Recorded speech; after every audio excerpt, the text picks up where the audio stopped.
ખેડામાંથી સમાચાર મળી આવ્યા છે। નડિયાદ શહેરમાં પાણી ભરાવાની સમસ્યાના કાયમી ઉકેલ માટે કાર્યવાહી શરૂ કરવામાં આવી છે। મુખ્ય પાણી નિકાલ માર્ગ પર આવેલી 46 દુકાનો તોડી પાડ્યા બાદ ધારાસભ્ય પંકજભાઈ દેસાઈએ સ્થળ પર મુલાકાત લીધી। મ્યુનિસિપલ કોર્પોરેશન દ્વારા કાચ સાફ કરી અને કાયમી પાણી નિકાલની વ્યવસ્થા કરવાનું આયોજન હાથ ધરાયું હતું। નડિયાદમાં પાણી નિકાલ માટે મોટી કાર્યવાહી હાથ ધરવામાં આવી હતી, જેમાં 46 દુકાનો તોડી પાડવામાં આવી હતી।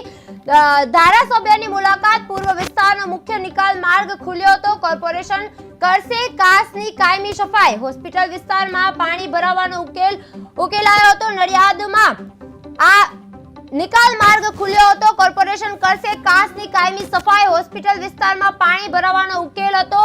46 દુકાનો તોડી પાડવામાં આવી હતી। ધારાસભ્યની મુલાકાત પૂર્વ વિસ્તારના મુખ્ય નિકાલ માર્ગ પર ખુલ્યો હતો। નડિયાદમાં પાણી નિકાલ માટે મોટી કાર્યવાહી કરવામાં આવી હતી। 46 દુકાનો તોડી પાડવામાં આવી હતી। ધારાસભ્યની મુલાકાત લીધી હતી। પૂર્વ વિસ્તારના મુખ્ય નિકાલ માર્ગ ખુલ્યો હતો। કોર્પોરેશન કરશે કાચની કાયમી સફાઈ। હોસ્પિટલ વિસ્તારમાં પાણી ભરાવાનો ઉકેલ।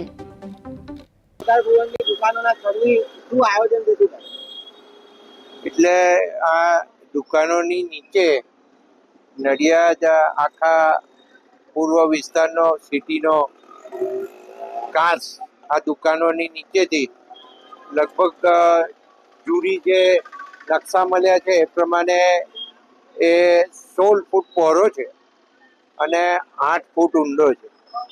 એટલે અગાઉ આપણે જેમ જોયેલું એમ અત્યારે પણ પરિસ્થિતિ એ જ છે।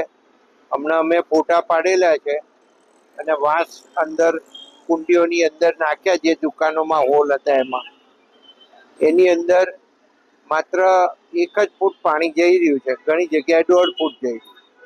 એટલે આખો ઘાસ ચોકઅપ થયો છે।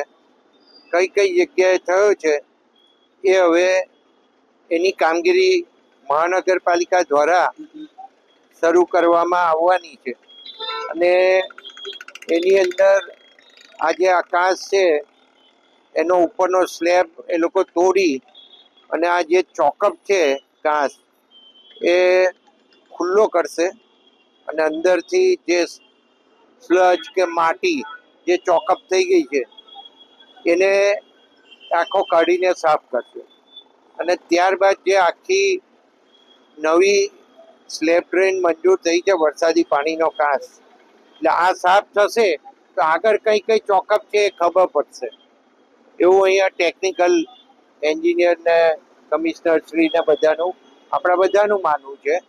અને સ્વાભાવિક છે કે આ